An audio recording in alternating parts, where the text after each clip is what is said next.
Payments nowadays have become a simple task of tapping a credit card, phone, watch, or other device and transferring funds for goods or services. But how did we get to this point? And what were the innovations leading up to this ease of use?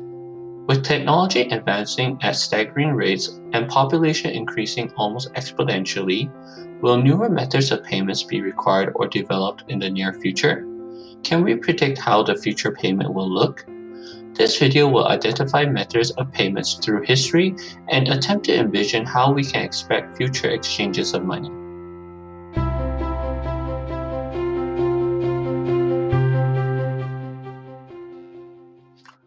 The barter system could be viewed as the earliest form of payment.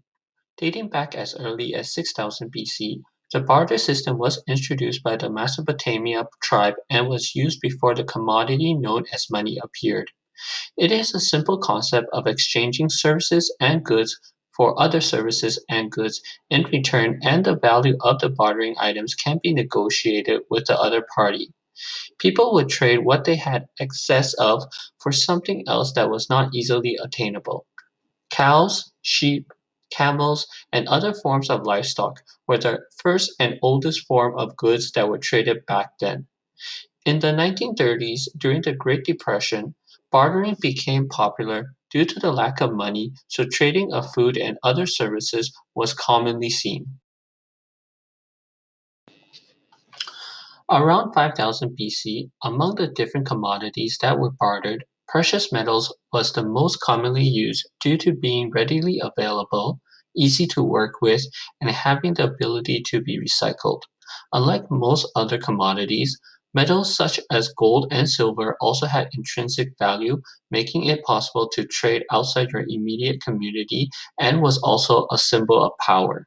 Soon later, these precious metals were used for creating the next generation of commodities used by the world for payment. Around 600 BC, the first coins were minted by Lydia's king Alex for its official currency. These coins were made from gold, silver, and electrum and helped the country develop a strong trading economy.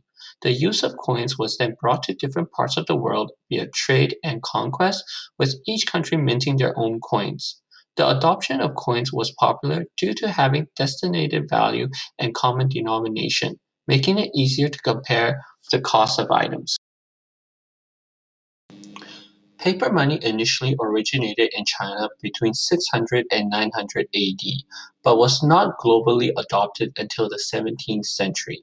This radical change in payment method drew on the concept that carrying around sacks of coins was too cumbersome. So not only did it take a load off from carrying around too many coins, but also allowed a new denomination of payment to be introduced.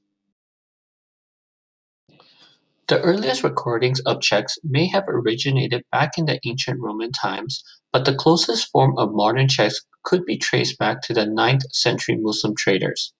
Due to the growth of international trading, traders had to travel months and have with them large quantities of coins, which was a huge burden to carry for extended periods of time for long distances. This led to the invention of the sack, a piece of paper with instructions from the merchant's bank to make a payment from his account. These sacks could be cashed in another city or country, but being written by hand, the possibility of fraud arose. In 1762, printed checks were introduced with serial numbers on them for record-keeping purposes and allowed bankers the ability to check them. The introduction of checks allowed money to travel further and faster than before. Credit cards were the next radical innovation in accepted methods of payments as they replaced traditional physical forms of money such as bills and coins. Initially developed in the mid 1800s for deliveries, credit cards were adopted by department stores and further popularized by banks in the early to mid 1900s. Credit cards allowed the cardholder to essentially borrow money on demand up to predetermined limits with an option to pay back the balance over longer spans with interest. This consolidation of physical money onto a chargeable piece of plastic revolutionized how people viewed payment as a whole and led to the development of a fully digital economy. Evolution of the internet was a stepping stone for better incorporation of existing payment methods such as credit cards and many methods that would follow. The results streamlined consumer wallets into a centralized digital bank that allowed better management of personal finances through website integrations. Online payments removed the requirement of being physically present at a bank to pay bills and transfer monies between accounts or people. We've seen glimpses of technological advances that may prove to be the foundations for future methods of payment. However, none have yet to take off as full scale disruptors of current innovation. Cryptocurrency is the most prevalent nowadays. Other possible innovations are embedded chips, chips under the skin of the users. There could be universal scanners everywhere for all goods and services, and by scanning the chip, payments are made the same way as we use tap cards. Another possible innovation is retinal scans. Similar to embedded chips, payment may be voice activated or tied to another device with receiving stations at all stores and shops. Transactions will be convenient, simple, and quick.